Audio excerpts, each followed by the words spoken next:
লাকাদ কানা লাকুম ফি রাসূলিল্লাহি উসওয়াতুন হাসানাতুন লিমান কানা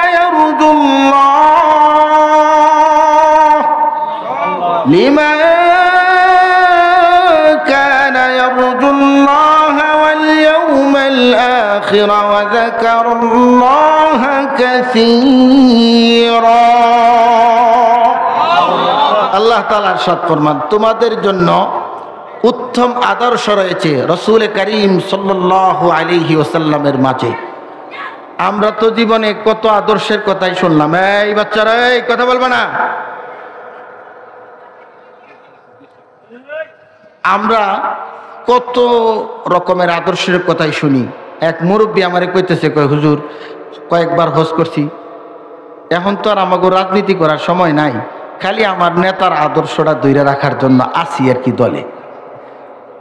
কথা বুঝেন, আপনার দলের নেতার আদর্শ যদি রসুলের আদর্শের সাথে মিলে যায় তাহলে মাশাআল্লাহ ভালো।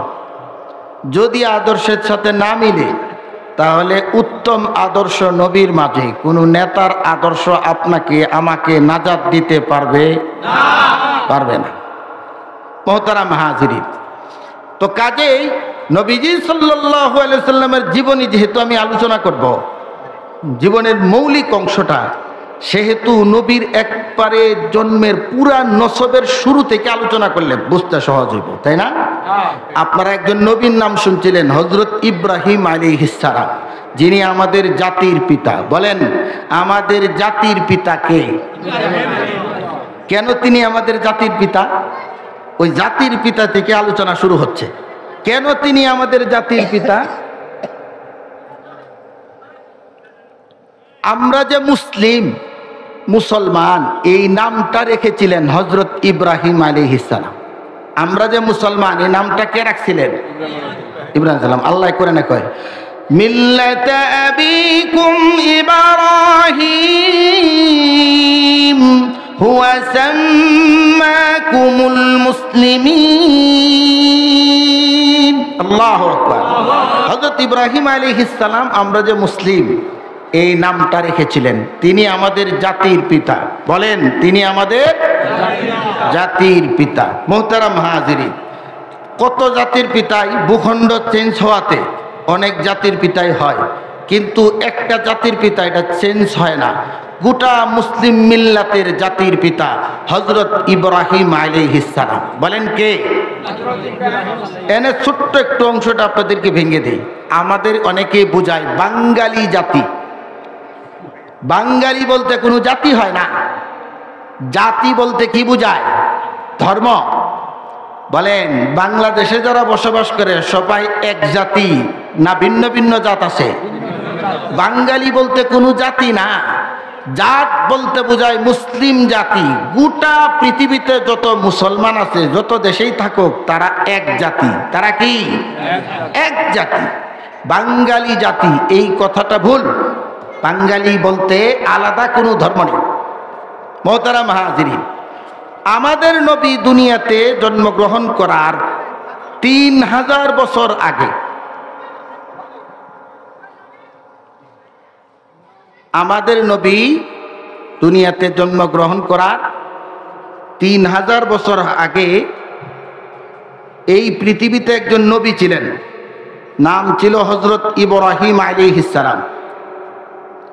ইব্রাহিম আলাইহিস সালাম প্রথমে বিবাহ করেছিলেন হযরত সারা আলাইহাস সালাম, তিনার প্রথম স্ত্রীর নাম। তিনি একজন বাদশার কন্যা ছিলেন।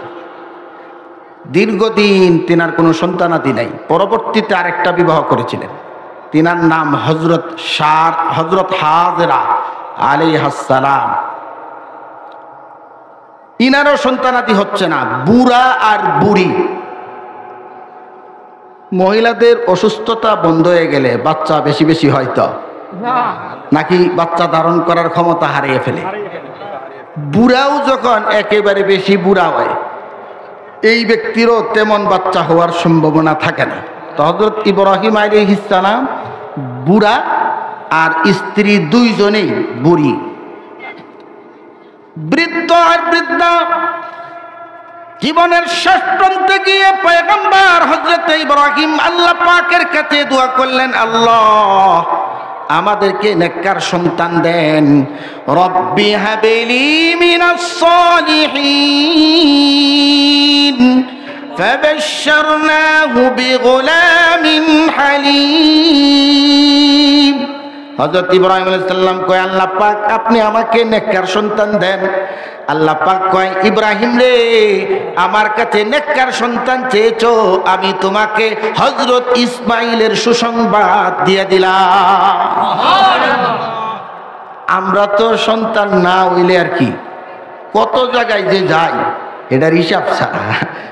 এক জায়গায় রাত্রেবেলায় বয়ান শেষ কইরা বসছি, খানা খাওয়াইতেছে। ওয়াজের পরে আপনারা আবার ভালোই করছেন, ওয়াজের আগেই খানা খাওয়াইছেন। ওয়াজ হোক আর না হোক মোটামুটি খানা হয়ে গেছে আর কি। তো খানা খাইয়া বসছি, টেলিভিশনের নিচ দিয়া লেখা উঠতেছে যে নিঃসন্তানীকে সন্তান দিবেন। এই ঢাকার সাইদাবাদের হুজুর নিঃসন্তানীরে সন্তান দিবেন। আচ্ছা একটু বলেন তো দেখি, সন্তান কে দেন? আল্লাহ। তো এই হুজুর নিঃসন্তানীরে সন্তান দিবেন, নিজ দিয়ে লেখা উঠতেছে। কোনো এক আল্লাহর বান্দা গিয়া হুজুরে কয়, হুজুর বিয়ে করছি 20 বছর যাবত, কোনো বাচ্চা টাচ্চা হয় না। আপনার কাছে টেলিভিশনের নিচে লেখা দেখিয়া বহুত আশা নিয়ে আসছি, যদি আপনি একটু দয়া করতেন। হুজুর কয়, তোর মতো বলদের জন্যই তো আমার এই ডিসপেন্সারিটা। বলদ বুঝেন তো? বলদ বুঝেন? হ্যাঁ। আচ্ছা এখন কি করা লাগবে? কয় তেমন কিছু না, আরব সাগরের ঝিনুক লাগবে, ভারত সাগরের শামুক লাগবে, কুহে কাহাফের পাথর লাগবে, তাহলে আমি এমন চিকিৎসা দিয়ে দিব একবারে নগদ বাচ্চা হইব। কয় হুজুর এটা কি আমার পক্ষে আনা সম্ভব? কয় জানি তুই পারতি না, আমার কাছে মাধ্যম আছে। কয় কি? কয় অনেক জিন আছে আমার কাছে, টাকা দিতে হবে 20,000। তো 20,000 টাকা দিছে। তো কিছুক্ষণ পরে এক প্লাস্টিকের আংটি আইনা পড়ায় দিছে, উপরে একটু পাথর দেওয়া। কয় যাও 40 দিন বাচ্চা হয়ে যাব। বাচ্চা কে দেন? কন্যা একটু কে দেন? আল্লাহ। এই যে আওয়াজগুলো আমার একটু ডিস্টার্ব হইতেছে, মানে মহিলারা কথা বলতেছে না, একটু ভাই যদি দয়া করে গিয়ে একটু খালাম্মা ডাকিয়া কইতেন যে একটু আস্তে কর, মত নাইলে হেরে দৈরাই নাইলে বহাই দেন, হের ওয়াজি আজকে হলি। মোহতারাম হাজিরিন, তো আংটি একটা পড়াই দিছে, হ্যাঁ তো মহা খুশি, 40 দিন পরে বাচ্চা হইব। একবার বউয়ের চেহারার দিকে চায় আর একবার আংটির দিকে চায়। কয় বুঝবানি। 40 দিন যাওয়ার পরে কোনো খোঁজ খবর নাই, আবার গেছে। হ্যাঁ এটা নিয়ে তুমি মরা বাড়ি গেছিলা? কয় এটার তো আংটির লাইট গেছে গা। কয় এখন আরো 20,000 দাও। 3 60,000 দেওয়ার পরেও আর বাচ্চা হয় না, কিয়ামত পর্যন্ত হবে না। বাচ্চা কে দেন?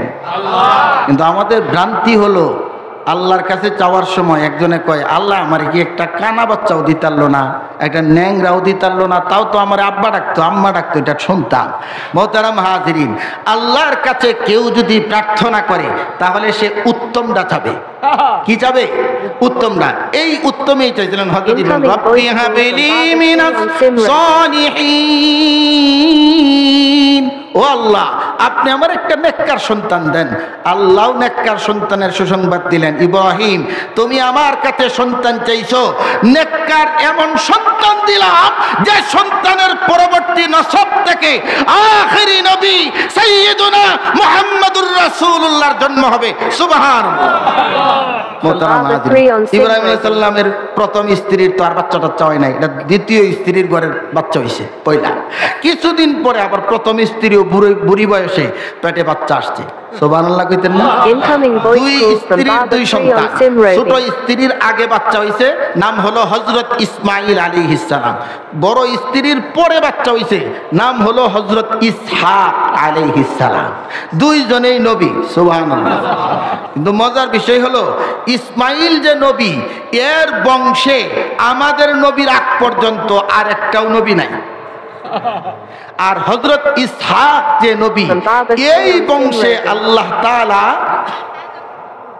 অনেক অনেক নবী পাঠাইছেন, নবীর অনেক নবী। যেমন দেখেন হজরত ইসহাক আলাইহিস সালাম তিনি নবী, তিনার সন্তান হজরত ইয়াকুব আলাইহিস সালাম তিনিও নবী, তিনার সন্তান হজরত ইউসুফ আলাইহিস সালাম তিনিও নবী।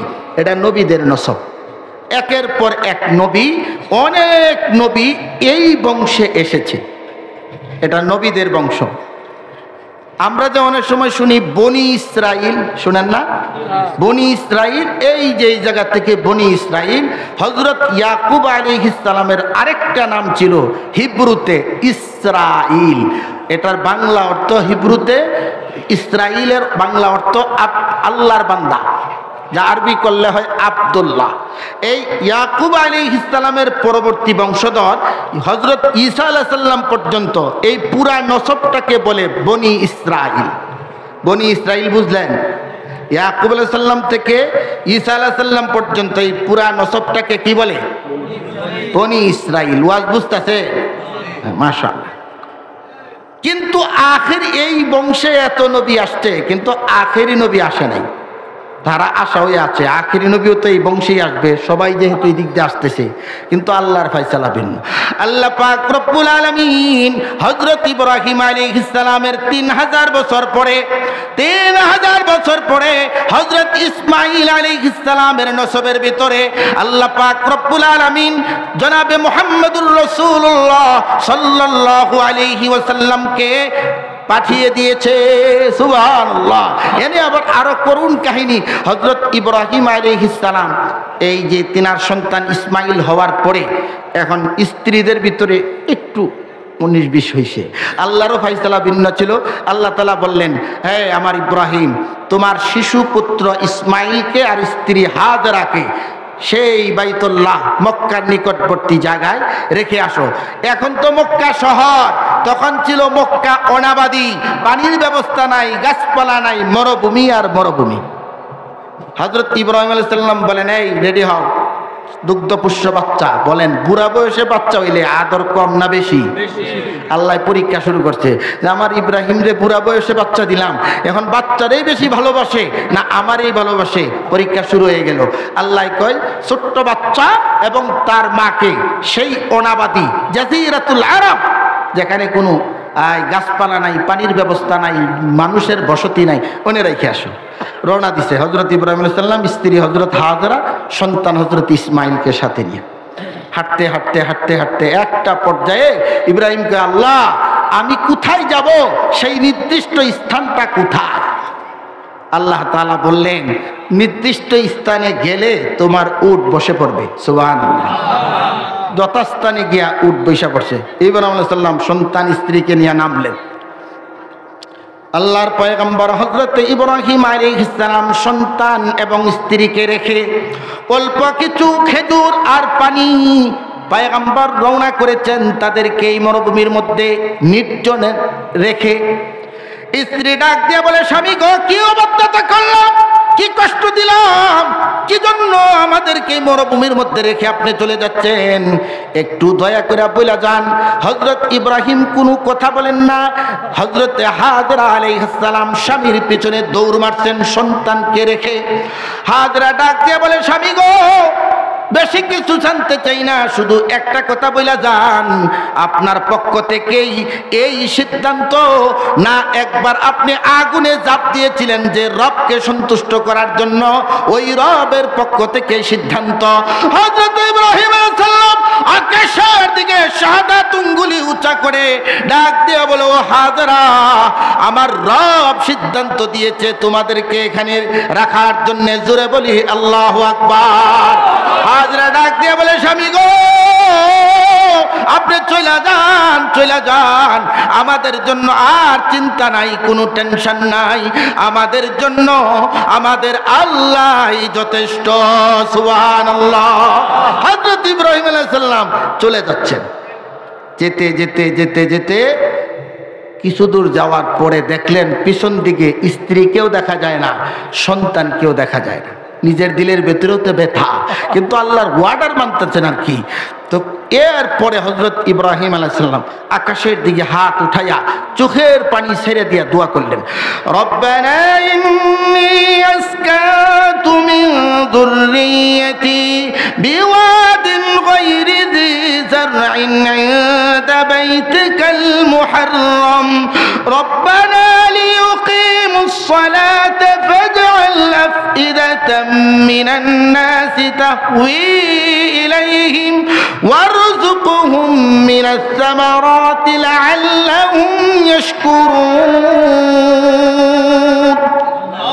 মোহতারাম হাজিরিন, হযরত ইব্রাহিম আলাইহিস সালাম হাত তুলে দোয়া করতেছেন, হে আমার রব, আমার পরিবারের কয়েকজনকে কতককে তোমার ঘরের পাশে রেখে যাচ্ছি, তাদের প্রতি তোমার কিছু বান্দাদের দিলকে নরম করে দিও এবং তাদের জন্য কিছু ফলমূল দিয়ে রিজিকের ব্যবস্থা করো। কোন জায়গায় গিয়া কইতেছে যেন গাছপালা নাই, মরুভূমি, পানিও নাই, ফল দিয়া রিজিকের ব্যবস্থা করে দিয়েন।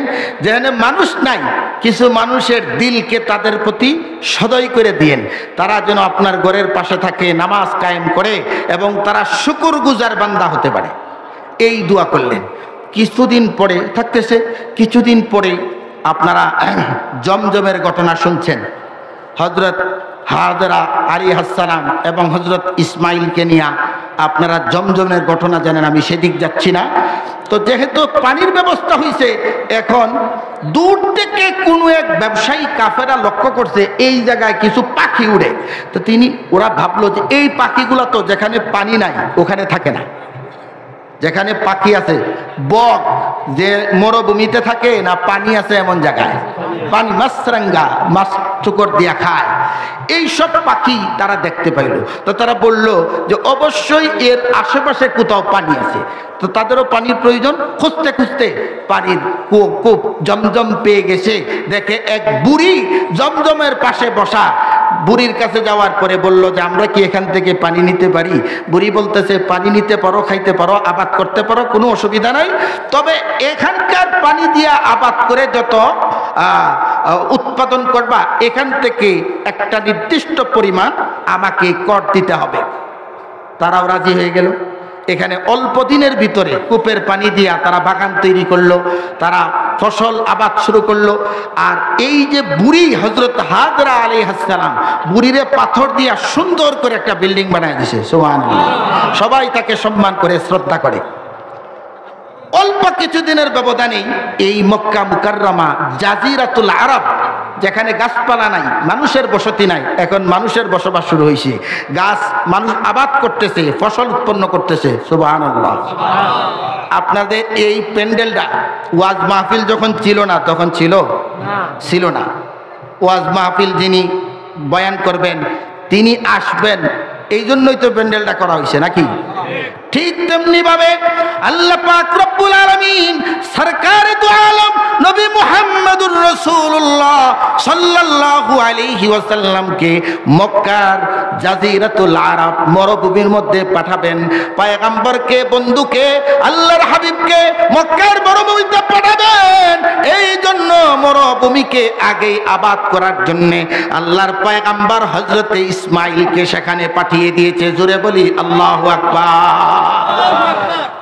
সেখান থেকে নবী মুহাম্মদ সাল্লাল্লাহু আলাইহি ওয়াসাল্লাম সেই ভূমিতে আসবেন, আল্লাহ আগেই পাঠিয়ে দিছে। এটা আবাদ করা লাগবে না, জঙ্গলের মধ্যে আমার বন্ধু কিভাবে আসবে? সুতরাং সেই ভূমি আবাদ করতে হবে, মানুষের বসতি স্থাপন হবে, সেখানে ফসল উৎপন্ন হবে। মাশাআল্লাহ, 3000 বছর পরে আমাদের নবী আরবের একটি সম্ভ্রান্ত বংশ, শুধু আরবের না, তাফসীরের কিতাবের মধ্যে এসেছে গোটা পৃথিবীতে বাছাই করে আল্লাহ তাআলা সর্বশ্রেষ্ঠ বংশের মধ্যে আমাদের নবীকে পাঠাইছেন, সুবহানাল্লাহ।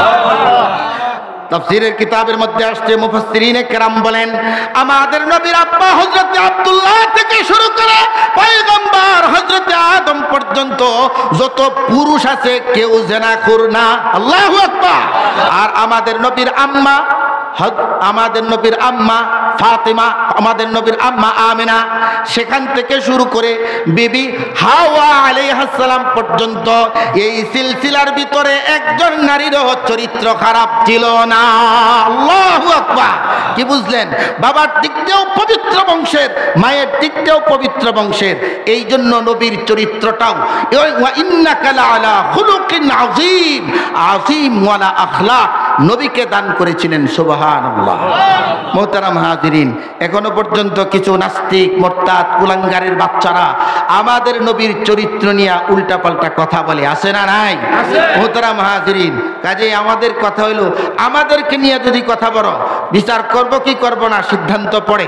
আমার বাপ দাদাকে নিয়ে কথা বললে সেটাও কিছু না কিছু সার আছে, নেতাকে নিয়ে কথা বললেও কম বেশি সার আছে। কিন্তু আমাদের কলিজার স্পন্দন, যার উসিলায় গোটা কায়নাত রব্বে কারীম সৃষ্টি করেছে, মুহাম্মদুর রাসূলুল্লাহ এবং তার পরিবার সম্পর্কে কটূক্তিকারীদেরকে কোনো ছাড় দেওয়া হবে না। কথা বলুন ঠিক কিনা? আমি তো খুঁজি মাঝে মধ্যে যে নবীরে গালি দেয়, নবীর পরিবারে গালি দেয়, ওইরকম একটা হারামজাদারে যদি আমি পাই, ওর দূরের মধ্যে পাড়া দিয়া গলাটা কাইটা আমিও একজন কি জানি জঙ্গি হতে চাই। এরে জবাই করে লাইলে যদি কেউ জঙ্গি কয়, এমন একজন জঙ্গি আমিও হতে চাই। মোহতারাম হাজিরিন, খুব কষ্ট পাইতেছে? প্যারা হাজিরিন, এমন একটি পবিত্র নসবের মধ্যে আল্লাহ পাক রব্বুল আলামিন আল্লাহর হাবিবকে রবিউল আউয়াল মাসের 12 তারিখ রাতের শেষ অংশে, দিনের শুরুর অংশে, সুবহ সাদিকের সময় আল্লাহর নবী সাল্লাল্লাহু আলাইহি ওয়াসাল্লাম মায়ের গর্ভ থেকে দুনিয়ার জমিনে অবতরণ করলেন। জোরে বলি সুবহানাল্লাহ। আমাদের নবী দুনিয়ায় আসছেন সোমবার সুবহ সাদিকের সময়। বলেন কি বার? তারিখটা নিয়ে মতভেদ আছে, বার নিয়ে কোনো মতভেদ নাই। তারিখ 12 রবিউল আউয়াল, কেউ বলেছেন 9 রবিউল আউয়াল, কেউ বলেছেন 8 রবিউল আউয়াল। তবে 12 রবিউল আউয়ালও একটা প্রসিদ্ধ মত, কিন্তু সোমবার নবী জন্মগ্রহণ করেছেন এই ব্যাপারও কারো কোনো দ্বিমত নাই। আল্লাহর নবী প্রত্যেক সোমবারে রোজা রাখে। সাহাবারা জিজ্ঞেস করে, গো নবীজি, সোমবার দিন আপনি কেন রোজা রাখেন গো? আল্লাহর নবী বলে, আল্লাহ পাক রব্বুল আলামিন আমাকে এই সোমবার দিনই দুনিয়ার জমিনে পাঠিয়েছে, এই জন্য শুকরান আমি প্রত্যেক সোমবারে রোজা রাখি। জোরে বলি সুবহানাল্লাহ। মুহতারাম হাজিরিন, আল্লাহর নবী দুনিয়ায় এসেছেন। নবী যেভাবে দুনিয়ায় আসছেন কিয়ামত পর্যন্ত এইভাবে কোনো মানুষ দুনিয়ায় আসতে পারবে না। আমরা মায়ের পেট থেকে পরে ওয়া ওয়া করে কান্দি, আর নবী মায়ের গর্ভ থেকে দুনিয়ার জমিনে ভূমিষ্ঠ হইয়া আল্লাহর নবী সাথে সাথে আল্লাহর প্রশংসার তাসবিহ পাঠ করতেছিল। সুবহানাল্লাহ। নবী সাল্লাল্লাহু আলাইহি ওয়াসাল্লাম তাসবিহ পড়তেছে, কান্দে না। মুহতারাম হাজিরিন, হযরত আমিনা বলে, আমি আমার শিশু মুহাম্মদের দিকে তাকায়া দেখি আমার সন্তানের নাভির যে জয়েন আছে, জয়েন পাইপ, মায়ের পেট থেকে এই সন্তানের নাভি দিয়া খাদ্য রক্ত সঞ্চালনের জন্য একটা আলাদা লাইন আছে, যাকে নার বলে। আমরা জন্মগ্রহণের পরে এটা কাটি, ঠিক কিনা? আমেনা কয়, আমি তাকায় দেখি আমার সন্তানের নাভি কাটা অবস্থায় দুনিয়ার জমিনে এসেছে। শুধু কি তাই, তাকায় দেখি আমার কলিজার টুকরা সন্তান শিশু মোহাম্মদ খতনা করানো অবস্থায় দুনিয়ার জমিনে এসেছে। খতনা করানো অবস্থায়, নাভি কাটা অবস্থায়। শুধু তাই নয়, আল্লাহর নবী দুনিয়ায় আসছেন এই বরকতে 360 মূর্তি কুরাইশের নেতারা আল্লাহর ঘরখানায় কাবার ভিতরে ঢুকায় রাখছিল। আল্লাহরেও ডাকতো, মূর্তিরও পূজা করত। নবী দুনিয়ায় জন্মগ্রহণ করার সাথে সাথে খানায় কাবার ভিতরের 360টা মূর্তি সেজদায় লুটিয়ে পড়েছিল। শুধু তাই নয়, সেই অগ্নি পূজারীরা, পারস্যের অগ্নি পূজারীরা 1000 বছর ধরে একটা আগুন জ্বালায় রাখছে, আগুনটা নিভতে দেয় নাই। 1000 বছর আগুন জ্বালাইছে, ওই আগুনের পূজা করত। অগ্নি পূজারীদের একটা অহংকার ছিল, 1000 বছরের অনির্বাণ অগ্নিশিখা নিভতে দেয় নাই। নবী দুনিয়ার জমিনে এসেছেন, নবী জন্মগ্রহণ করার সাথে সাথে পারস্যের অগ্নি পূজারীদের 1000 বছরের জ্বলন্ত আগুন এমনভাবে নিভেছে, ছায়ের ভিতরেও ফুলিঙ্গ পর্যন্ত আগুনের পাওয়া যায় না। লা ইলাহা ইল্লাল্লাহ,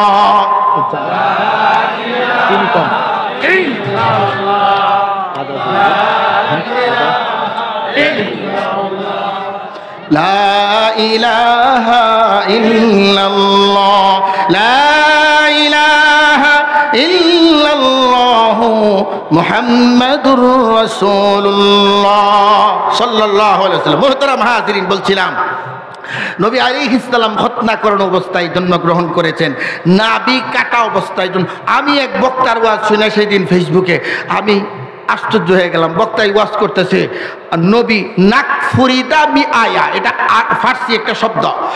এই বাক্যের বাংলা হইল নবী নাভি কাটা অবস্থায় দুনিয়ায় এসেছেন। অর্থ কি? নাভি কাটা অবস্থায় এসেছেন। বক্তা এই ফার্সির অংশটা কয় আর ওয়াজ করে, নবী তার মায়ের নাভি ফাইটটা দুনিয়ায় আইছে। সি সি সি, এটা সম্ভব? এই ওয়াজও মানুষে শুনে, এই ওয়াজও মানুষে শুনে। মোহতারাম হাজিরিন, বলছিলাম নবী সাল্লাল্লাহু আলাইহি সাল্লাম দুনিয়ায় আসছেন। এবার তিনি কেমন দেখেন? নবী আলাইহিস সালাম ছোটবেলায় কখনো উলঙ্গ হইতেন না।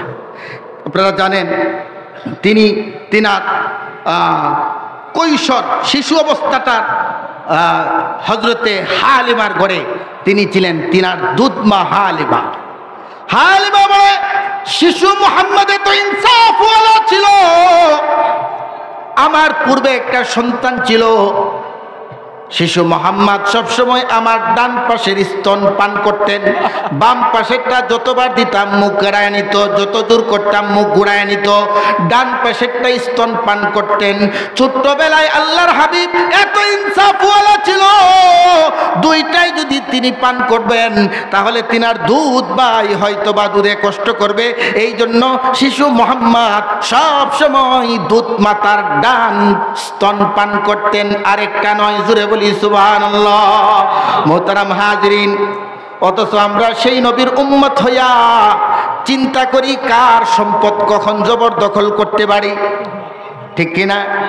তিনার ইনসাফ কেমন ছিল, উম্মতের ইনসাফ কেমন হয়ে গেল। মোহতারাম হাজিরিন, আল্লাহ নবী সাল্লাল্লাহু আলাইহি ওয়াসাল্লাম তিনি যখন কোথাও পায়খানা করতেন, পায়খানা করার পরে আর কিছুক্ষণের মধ্যে পায়খানা খুঁজে পাওয়া যাইতো না, নবীর পায়খানা জমিন খায়া ফেলাইতো। সুবহানাল্লাহ। শুধু তাই নাই, আম্মা জান হযরতে আয়েশা রাদিয়াল্লাহু তাআলা আনহা বলে, আল্লাহর নবীর শরীর থেকে যে ঘাম মুবারক বের হইতো, ঘামগুলো আমি শিশির মধ্যে ঢুকায় রাখতাম। আরবের কোথাও যদি বিবাহ শাদীর অনুষ্ঠান হইতো, আমার কাছে যদি কেউ সুগন্ধি চাইতো, নবীর শরীরের ঘাম মুবারকের শিশি তাদেরকে ধরায় দিতাম। ওই শিশির ঘাম মুবারক শরীরে মাখলে পরে দীর্ঘ সময় সুঘ্রাণ পাওয়া যেত। শুধু কি তাই, আল্লাহর নবী কোথাও যদি বসে থাকতেন, রৌদ্র থাকলে পরে আশপাশের গাছপালা এসে নবীরে ছায়া দিত।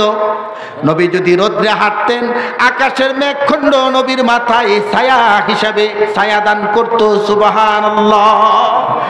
এইভাবে নবীজি সাল্লাল্লাহু আলাইহি সাল্লাম বড় হইতেছেন। এখনো নামাজ নাই, এখনো রোজা নাই। নামাজ রোজা আসবে তো নবুয়তের পরে, কথা বলেন ঠিক কি না? এখন নবীজি খুব ভালো মানুষ, ভদ্র মানুষ, সবাই তাকে ডাকে আল আমিন, সত্যবাদী, খুব আমানতদার, বিশ্বাসী। মক্কার মধ্যে মুহাম্মদের চেয়ে ভদ্র মানুষ আর নাই। সুবহানাল্লাহ। এটা হলো মক্কাবাসীদের কথা। আল্লাহ তাআলা বলেন, আমি ওয়ান পিস গোটা কায়নাতের ভেতরে আমি মুহাম্মাদের মতো আর কাউকেই বানাই নাই। সুবহানাল্লাহ। মুহতারাম হাজিরিন, এইভাবে সবাই নবীর প্রশংসা করে, সবাই নবীর প্রশংসা করে, সবাই নবীরে ভালোবাসে, আদর করে। এইভাবে নবীর বয়স হয়ে যাচ্ছে প্রায় 40 বছর। কয় বছর? নবীর জীবনীটা শোনার জন্য কয়েকটা ভাগ হইলে বুঝতে সুবিধা হবে। নবী জন্মের পর থেকে নবুয়ত প্রাপ্তির আগের 40 বছর। বলেন কয় বছর? নবুয়ত প্রাপ্তির পরে নবীজি মক্কায় ছিলেন 13 বছর। মক্কায় কত বছর? 13 বছর। 40 আর 13 কত হইল? সবাই করে এই যুবক ভাই কোন আঁকা কয় বছর? 53 বছর। হিসাবটা বুঝতে হইব না এটা। আর মক্কা থেকে হিজরতের পরে মদিনায় ছিলেন 10 বছর। কত হইল? 63 বছর। এই হলো আমাদের নবীর 63 বছরের পবিত্র জীবন ইতিহাস। সুবহানাল্লাহ। প্রথম অধ্যায় নবুয়ত প্রাপ্তির আগের 40 বছর, যাকে বলে কাবলান নবুয়া, নবুয়তের পূর্বের 40 বছর। নবুয়তের পূর্বের 40 বছরে কোনো নামাজ ছিল না, রোজা ছিল না, হজ ছিল না, যাকাত ছিল না, এগুলো ছিল না।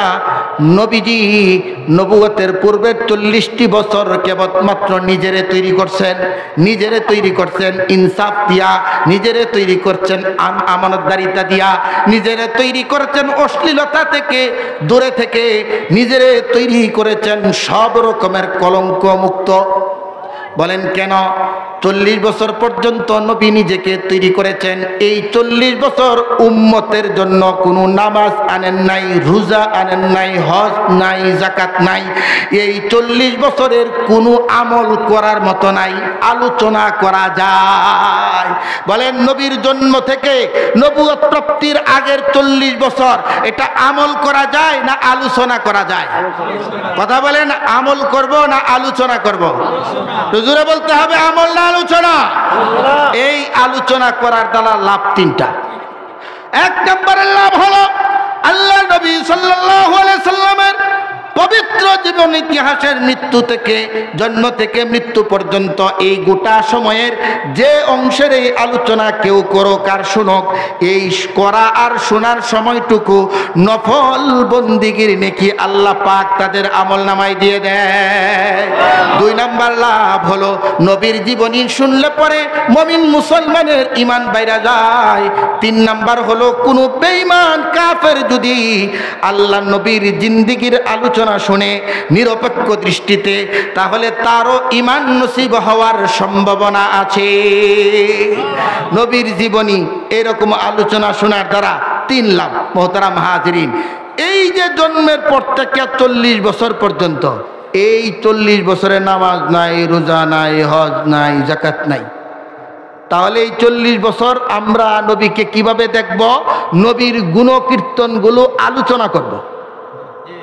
আলোচনা করলে ঈমান বাড়বে, আলোচনা করলে নবীর প্রতি ভালোবাসা বাড়বে। ঠিক কিনা? কোন জায়গায় নেতায় কবে একটা গাছ লাগাইছিল, কর্মী হেডা 14 জায়গায় কয়, হ্যাঁ আমার নেতা রাস্তার মোড়ে মোড়ে এই করেছেন সেই করেছেন। ওরে দোস্ত, তুমি তোমার নবীর জীবনের ইতিহাস জানলে না? তোমার নবী গোটা জিন্দেগিতে কি কি কাজ করেছেন এটা তো তোমার আগে জানা দরকার ছিল। কথা বলেন ঠিক কিনা? মোহতারাম হাজিরিন, 40 বছর সবাই নবীর প্রশংসা করে, নবীর কোনো দুশমন নাই। আবু জাহেল কয় আল আমিন, আবু লাহাব কয় আল আমিন, আবু সুফিয়ান কয় আমানতদার, সত্যবাদী। মক্কায় একজনও নবীর দুশমন নাই, সবাই বন্ধু। মোহতারাম হাজিরিন, নবী যখন 40 পূর্ণ হওয়ার পরে এবার নবী হচ্ছেন, আল্লাহ তাআলা কয় মুহাম্মাদুর রাসূলুল্লাহ ইয়া আইয়ুহার রাসূল বাল্লিগ মা উনজিলা ইলাইকা মির রাব্বিক ওয়া ইন লাম তাফআল ফামা বাল্লাগতা রিসালাতাহু ওয়াল্লাহু ইয়াসিমুকা মিনান নাস। আল্লাহ তাআলা বলেন, হে রাসূল করিম সাল্লাল্লাহু আলাইহি ওয়াসাল্লাম, আপনার পরওয়ারদিগারের পক্ষ থেকে আপনার উপর যাহা কিছু অবতীর্ণ করা হয়েছে তা আমার বান্দাদের নিকট তাবলীগ করে দেন, পৌঁছায় দেন। জোরে বলি সুবহানাল্লাহ। আল্লাহ পাক বলে, মুহাম্মাদুর রাসূলুল্লাহ, হাবিব আমার, আপনি এখন থেকে শুধুমাত্র মুহাম্মদ ইবনে আব্দুল্লাহ নন, আব্দুল্লাহর ছেলে মুহাম্মদ এই পরিচয়টাই না, বরং আপনার বড় পরিচয় হলো আপনি রাসূল মুহাম্মদ। আল্লাহু আকবার। মুহতারাম হাজিরিন, আপনাদের মুরাদপুরের মেম্বার, তিনি যখন মেম্বারের চেয়ার পাইছিল না মুরাদপুরে, এই ওনার কোনো দায়িত্ব ছিল আলাদা, না, ছিল না। মেম্বারের চেয়ার যখন পাইছে, এখন কেউ যদি নেশা টেশা করে, এটা তার দেখার দরকার আছে না নাই? নিষেধ করার দরকার আছে না নাই? কেউ যদি অশ্লীলতা করে, অন্যায় করে, জুলুম করে, এই ব্যাপারে নিষেধ দেওয়ার দরকার আছে না নাই? ভালো কাজের জন্য উৎসাহিত করার দরকার আছে না নাই? এই যে মেম্বারের চেয়ার পাইছে, এই চেয়ার থেকেই তার দায়িত্ব আসছে পুরা ওয়ার্ডবাসীকে নীতি নৈতিকতা শিক্ষা দিতে হবে, অন্যায় থেকে রক্ষা করার জন্য আদেশ নিষেধের কাজ আছে। অনুরূপভাবে আল্লাহর নবী এখন নবী হয়ে গেছে। এখন আল্লাহ তাআলা বলেন, হে রাসূল, আমি যা নাজিল করতেছি তা আমার বান্দাদের নিকট তাবলীগ করে দেন। তাবলীগ বুঝেন তো নাকি? তাবলীগ শুনলে আপনাকে গায়ে চুলকায়? তাবলীগ শুনলে গায়ে চুলকায়? পাগল কোথাকার। নবীর জিন্দেগীর বড় বড় অধ্যায়টা বলতেছি। হ্যাঁ মুহতারাম হাজিরিন, ইসলাম শান্তির ধর্ম, এ কথা আপনারা শুনেন নাই? এই বক্তব্য আমি এর আগে যে ট্রাম্প ক্ষমতায় ছিল আবার নাকি পাশ করতেছে শুনলাম। এই ট্রাম্প একবার বক্তব্য দিতে গিয়ে কয় ইসলাম শান্তির ধর্ম। আচ্ছা কোন তো দেখি, মুরাদপুরের মুসলমানেরা ইসলাম শান্তির ধর্ম, তাহলে কোন মুসলিম দেশটা আজ শান্তিতে আছে? আছে? কোন মুসলমান শান্তিতে আছে? নাই। তাই ইসলাম শান্তির ধর্ম, অথচ ইসলাম যারা গ্রহণ করেছে একজন মুসলমানও শান্তিতে নাই, একটা মুসলিম দেশও শান্তিতে নাই। তাহলে ইসলাম শান্তির ধর্ম হলো কিভাবে জানার দরকার আছে না? মুহতারাম হাজিরিন, ইসলাম শান্তির ধর্ম কথা সত্য, তবে ইসলাম আংশিক মানার দ্বারা শান্তি আসবে না, ইসলাম পূর্ণাঙ্গ মানতে হবে। কিরকম? আপনারা যারা কৃষক, খেতে ফসল ফলান, বলেন খেতে ফসল ফলানোর জন্য কয়েক প্রকার মেহনত লাগে। এক প্রকার হাল চাষ করা লাগে, 2 নাম্বার সেখানে চারা লাগাইতে হয়, গাছ লাগাইতে হয়, রুয়াইতে হয়।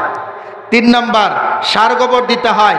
4 নাম্বার সেচ দেওয়া লাগে, পানি দেওয়া লাগে। 5 নাম্বার নিরান দেওয়া লাগে। একটা না দিলে ফসল হবে? হাল চাষ করছেন, গাছ লাগান নাই, ফসল হবে তো? গাছ লাগাইছেন, সেচ দেন নাই, পানি দেন নাই, হবে তো? পানিও দিচ্ছেন, সার দেন নাই, হবে তো? না। আচ্ছা সারও দিচ্ছেন কিন্তু নিরান দেন নাই, তাহলে ফসল হবে? তাহলে বোঝা যায় ফসল উৎপাদন করার জন্য 5টা মেহনতেই দরকার আছে না নাই? মুহতারাম হাজিরিন, ইসলাম শান্তির ধর্ম। ইসলামের ক্ষেত্রে শান্তি নামক ফসল ফলাইতে হলে এই রকম 5টা মেহনত আছে, যেটা 5টা মেহনত একসাথে করলে পরে ইসলামী রাষ্ট্র কায়েম হবে, আর ইসলামী রাষ্ট্র আসলে পরে শান্তি আর শান্তি হবে। সুবহানাল্লাহ। ইসলামী রাষ্ট্রে শান্তি কিভাবে? আপনারা বেশি দিন আগের কথা নয়, আমাদের এই অল্প কয়েক বছর আগের কথা। বিগত 20 বছর জগৎ সুপার পাওয়ার আমেরিকার সাথে যুদ্ধ করে মুসলিম মানচিত্রে একটি দেশ স্বাধীন হয়েছে, যার নাম আফগানিস্তান। শুনছেন কিনা? আফগানিস্তানে আগে চাষ হইতো আফিম, নেশা। পৃথিবীর 90% আফিম আফগানিস্তান থেকে সাপ্লাই হইতো। কিন্তু মুসলিম সরকার, তালেবান সরকার ক্ষমতায় আসার পরে তিনি রাষ্ট্রীয়ভাবে নিষেধ করে দিলেন, 1 ছটাক আফিমও আফগানিস্তানের জমিনে উৎপাদন করতে দেওয়া হবে না। বিদেশিরা কয় এবার মৌলবীরা না খাইয়া মরবো। বুঝবা, খাইবা কি? আফিম বেচ্চা খাইতা, আফিম হবে না, তোমরা খাবা কি? 20 বছর যুদ্ধ করে দেশ লন্ডভন্ড। মৌলবীরা বললেন যে তোমরা আফিম বাদ দিয়া আনার লাগাও। আনার লাগাইছে। 1 বছর পরে এত পরিমাণ আনার তৈরি হয়েছে আফগানিস্তানে, পৃথিবীর প্রায় 80% আনার আফগানিস্তান থেকে সাপ্লাই হচ্ছে। আল্লাহু আকবার। শুধু আনার, এবং আনারতে উৎপাদন হচ্ছে। আরো মজার বিষয় হলো আফগানিস্তানের সেই আনার এবং আনারের জোশ, যার নাম দিয়েছে প্রমির খোলা, এটা আমেরিকার বাজার পর্যন্ত দখল করে নিছে। সুবহানাল্লাহ। মুহতারাম হাজিরিন, ইতিমধ্যেই সেই আফগানিস্তানে জেনা বন্ধ হয়েছে, চুরি বন্ধ হয়েছে, ডাকাতি বন্ধ হয়েছে, লুটতরাজ বন্ধ হয়েছে, সেখানে শান্তি বিরাজ করছে। শুধু তাই নয়, সেখানকার মুদ্রা তাদের আমেরিকার ডলারকে টপকে দিয়ে, তাদের ডলারকে পিছনে ফেলে, তাদের মুদ্রা ডলারকে পিছনে ফেলে আরো বেশি মূল্যবান হয়ে গেছে। সুবহানাল্লাহ। মুহতারাম হাজিরিন, ইসলাম আংশিক মানলে পরে শান্তি হবে তো? তাহলে ইসলামের নবীর জিন্দেগির নবুয়ত প্রাপ্তির পরের প্রথম অধ্যায়টা পাইলাম কি? তাবলীগ। বলেন কি? জোরে বলেন কি?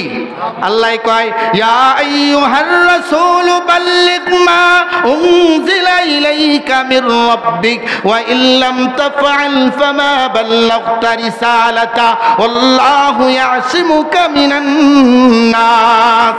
হে রাসূল করিম সাল্লাল্লাহু আলাইহি ওয়াসাল্লাম, আমি আপনার কাছে যাহা কিছু অবতীর্ণ করেছি তা আমার বান্দাদের নিকট তাবলীগ করে দেন, পৌঁছায় দেন। জোরে জোরে বলি সুবহানাল্লাহ। আল্লাহর নবী মক্কার উঁচু পাহাড়ের মধ্যে দাঁড়াইলেন, ডাক দিয়া বললেন, ও মক্কার লোকেরা, ইয়া আইয়ুহান নাস কুলু লা ইলাহা ইল্লাল্লাহ তুফলিহুন। ও মানুষ সকল, তোমরা পড়ো লা ইলাহা ইল্লাল্লাহ, কামিয়াব হয়ে যাইবা। জোরে বলি সুবহানাল্লাহ। মুহতারাম হাজরিন, মক্কার লিডারের নাম ছিল আবু লাহাব। ডাক দিয়া কয়, মুহাম্মদ তুমি কে জন্য আমাদেরকে ডাকছো? তাহলে শোনো, তাব্বান্নাকা ইয়া মুহাম্মদ আলি হাযা জামাতানা। যদি তুমি কালেমার দাওয়াত দেওয়ার জন্যই আমাদেরকে এখানে হাজির করে থাকো, ডাক দিয়া থাকো, তাহলে তোমার ধ্বংস হোক। আল্লাহ তাআলা কয়, তাব্বাত ইয়াদা আবি লাহাবিন ওয়া তাব্ব। আবু লাহাবের উভয় হাত ধ্বংস হইয়া গেছে। আল্লাহু আকবার। মুহতারাম হাজিরিন, বাপে এখন পুলা জন্ম দিছে দুইটা। পুলারা বিদেশ থাকে, ব্যবসা বাণিজ্য করে। এখন বাপের শক্তি হয়েছে দুই পুলা, মানে দুই হাত, ঠিক কিনা? আবু লাহাবের দুই পুলা এই রাসূল সাল্লাল্লাহু আলাইহি ওয়াসাল্লামের পটুয়ার পরে আল্লাহ তাআলা দুইটারে ধ্বংস করে দিছে। সুবহানাল্লাহ। মুহতারাম হাজিরিন, নবীজি সাল্লাল্লাহু আলাইহি ওয়াসাল্লাম এখন চাইলে মেম্বার সাহেব ঘরে দরজা আটকায়া বসে থাকার সুযোগ আছে? মেম্বারের দায়িত্ব আছে না নাই? চেয়ারম্যানের দায়িত্ব আছে না নাই? প্রধানমন্ত্রীর দায়িত্ব আছে না নাই?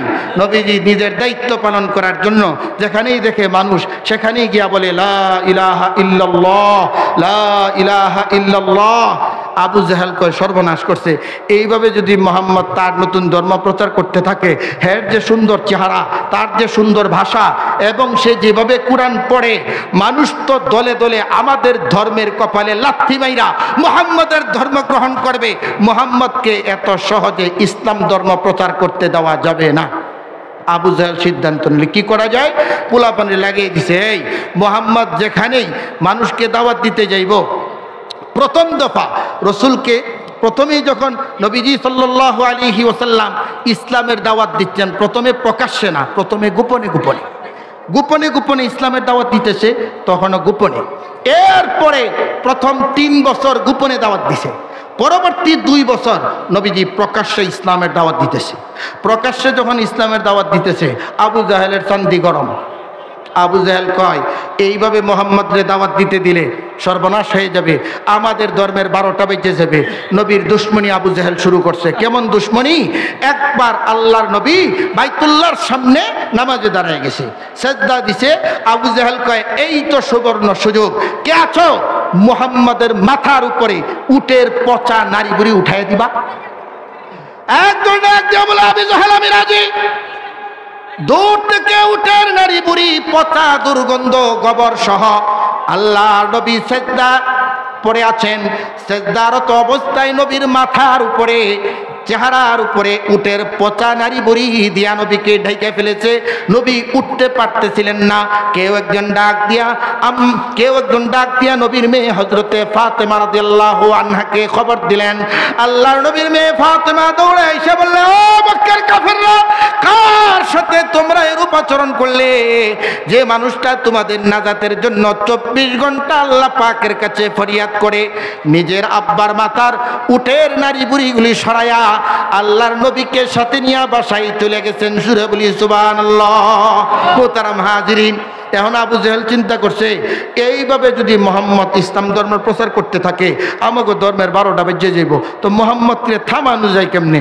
এখন কই বুদ্ধি একটা আছে। মক্কার পার্লামেন্টের সিদ্ধান্ত হলো, মোহাম্মদের ব্যাপারে আমরা প্রচার করে দিব মোহাম্মদ পাগল। নাউজুবিল্লাহ কইতেন না? তারপরে কয় মোহাম্মদ জাদুকর, কয় মোহাম্মদ গণক, এই সব কথাগুলা মক্কায় চলতেছে। হযরত ওমর ইবনুল খাত্তাব রাদিয়াল্লাহু তাআলা ইসলাম গ্রহণের পরে একদিন বলতেছে, এই শোনো, আমি ইসলাম গ্রহণ করার আগে একদিন মজা কইরা কৌতূহল কইরা নবীর হুজরার পিছনে আইসা দাঁড়াইছিলাম কোরআন তেলাওয়াত শোনার জন্য। আইসা শুনি মুহাম্মদ সাল্লাল্লাহু আলাইহি ওয়াসাল্লাম কোরআন পড়তেছে, এমন সুন্দর কবিতার মতো মিল, ছন্দের মতো ছন্দ। তখন চিন্তা করলাম, কিরে মুহাম্মদ তো কোনো স্কুল কলেজে ভার্সিটিতে মাদ্রাসায় পড়ে নাই, এই কবিতা শিখলো কই? এটা মনে মনে ভাবতেছি। তারপরে ভাবলাম সত্যি কি সে কবি হয়ে গেল কিনা। মুহাম্মদ এবার পড়ে, ওয়ামা হুয়া বিকাউলি শাইর কলিলাম মা তুমিনুন। এটা কোন শায়েরের, কবির কথা নয়। আল্লাহু আকবার কয়। উমর কয়, আমি তো আশ্চর্য হইলাম, আমি মনে মনে কইছি যে মুহাম্মদ কি কবি হইছে, এটা তো আমি মুখে কই নাই, আমার কানেও শুনে নাই, তো অথচ আমি মনে মনে কইলাম, আর এটার উত্তর দিয়ে দিল ও মনে হয় গণক, খালি কবি না, এ গণক। নবী আলাইহিস সালাম নামাজে থেকে পড়তেছে, ওয়ালা বিকাউলি কাহিন কালিলাম মা তাযাক্কারুন। এটা কোন গণকের কথাও না। আল্লাহু আকবার। উমর কয়, আমার পায়ের নিচ থেকে মাটি সরে যেতেছিল, কিরে যাই বলি মনে মনে তাই উত্তর আসে, ব্যাপারটা কি? তাহলে কবির কথাও না, গণকের কথাও না, এই কথাগুলো সে পাই কোথায়? এই কথা যখন বলতেছিলাম মনে মনে, মুহাম্মদ এবার এক আয়াত পড়ে, তানজিলুম মির রাব্বিল আলামিন। কবির কথাও না, গণকের কথাও না, আল্লাহ পাকের পক্ষ থেকে নাজিল হওয়া কোরআনে কারীম। আল্লাহু আকবার। কোরআনের আয়াতগুলো দেখবেন কি সুন্দর মিল। কুল আউযু বিরাব্বিন নাস মালিকিন নাস ইলাহিন নাস। কবিতার মতো হয় কিনা? সুবহানাল্লাহ। কুল আউযু বিরাব্বিল ফালাক মিন শাররি মা খালাক ওয়া মিন শাররি গাসিকিন ইযা ওয়াকাব ওয়া মিন শাররিন নাফাসাতি ফিল উকাদ ওয়া মিন শাররি হাসিদিন ইযা হাসাদ। কবিতার মতো কিনা? ওয়ান নাজমি ইযা হাওয়া মা দাল্লা সাহিবুকুম ওয়া মা গাওয়া ওয়া মা ইয়ানতিকু আনিল হাওয়া ইন হুয়া ইল্লা ওয়াহয়ুন ইউহা। আল্লাহু আকবার। ভাই যে আয়াতেই পড়ে শুধু কবিতার মতো লাগে, তাই ভাবলাম কবি, উত্তর আসলো কবির কথা না। ভাবলাম গণক, উত্তর আসলো গণকের কথাও না। ভাবতেছিলাম এগুলা বলে থেকে আয়াত করে জবাব দেয় আল্লাহ পক্ষ থেকে নাজিল হওয়া কোরআনে মাজিদ। জোরে বলি সুবহানাল্লাহ।